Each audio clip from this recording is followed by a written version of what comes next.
तो प्रकृति की व्यवस्था है, तुम्हें पता नहीं है।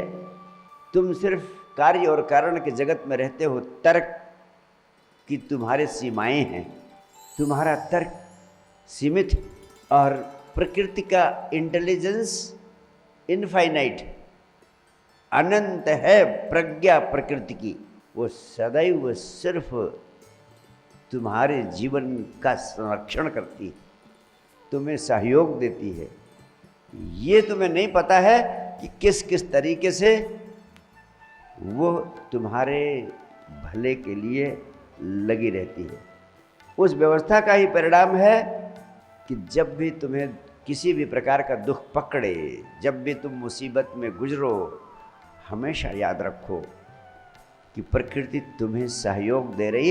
इसके पीछे कोई बहुत बड़ा राज है, और बहुत जल्दी हमें पता चलेगा कि ये जो दुख आया था, ये जो दुख गुरु भगवान ने भेजा था, ये अंततः आपको नया जीवन, नई जिंदगी और आनंद का नया स्रोत देकर ही जाएगा, और कोई दूसरा अर्थ इसका नहीं है। तो हर परिस्थिति को आत्म परीक्षण की, आत्मनिरीक्षण की और जागरण की व्यवस्था का आधार बना लो। उसे जागने का एक अवसर बना लो। जागने की कला सीखो, जागे हुए जियो। जो जागने की चेष्टा में लग जाता है, उसके लिए हर सांस परमात्मा की प्रार्थना बन जाती है। हर सांस, उसे कहीं भागने, दौड़ने, पूजा प्रार्थना करने की ज़रूरत नहीं है।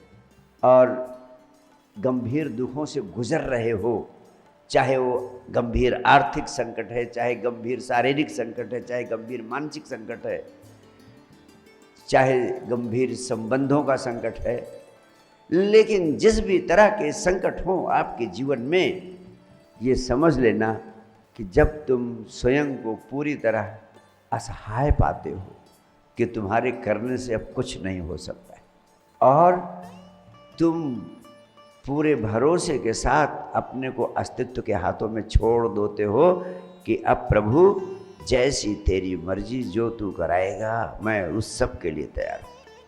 जब ये सर्व स्वीकार का भाव, समर्पण का भाव, असहाय होने का भाव और भरोसे से अपने को अस्तित्व के हाथों में छोड़ देने का भाव तुम्हारे प्राणों में पैदा हो जाता है, तब तुम प्रकृति की गोद में आ जाते हो, प्रकृति के साथ एक हो जाते हो। प्रकृति तुम्हारे लिए सहयोगी बन जाती है, प्रकृति स्वयं तुम्हारा ऑपरेशन कर देती है। तो समर्पण के भाव में आने का, स्वयं को अस्तित्व के हाथों में भरोसे से छोड़ देने का एक ही उपाय है। उस उपाय का नाम है साक्षी भाव में जीना। साक्षी भाव में जीना, साक्षी भाव में जीना।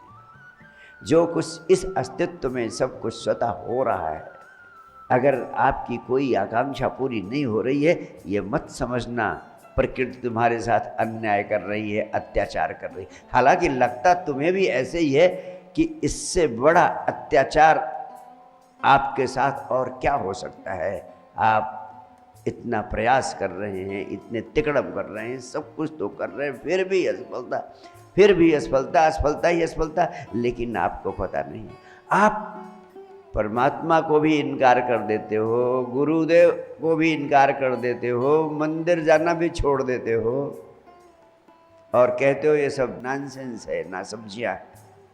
अनंत प्रज्ञा युक्त प्रकृति के हाथों में आप हैं। अन्याय कभी नहीं होता आपके साथ। जो भी दुख, जो भी संकट जिससे आप गुजर रहे हैं, ये समझना आपकी धूल झाड़ने के लिए आया है, और धूल झाड़ कर चला जाएगा। इस अस्तित्व में कुछ भी स्थायी नहीं है। दुख आया है, हमेशा याद रखो, एक ही सत्य अकाट्य है। इस अस्तित्व में सब कुछ परिवर्तनशील है। Everything is changing every moment. दुख आया है, दिस टू शैल पास, ये भी गुजर जाएगा। सुख आया है, फूल के कुप्पा मत होना, याद रखना, दिस टू शैल पास, ये भी गुजर जाएगा, क्योंकि हर चीज़ परिवर्तनशील है। तो तुम सिर्फ साक्षी बने रहना, दुख आए तो देखते रहो कि ये भी चला जाएगा, सुख आए तो भी उसी तरह देखो कि ये भी चला जाएगा। और जब तुम सच्चे अर्थों में सुख आया और साक्षी बने रहे, फूल के कुप्पा नहीं हुए, दुख आया और तुम साक्षी बने रहे कि ये भी चला जाएगा, तो एक दिन ऐसा आएगा अभ्यास करते करते, साधते साधते, कि दुख आएंगे, सुख आएंगे और चले जाएंगे, तुम अछूते रह जाओगे, जल में कमलवत। जैसे जल में कमल अछूता रह जाता है पानी से, वैसे इस संसार में सुख और दुख की घटनाओं से, सुख और दुख की उत्तेजनाओं से तुम अछूते रह जाओगे।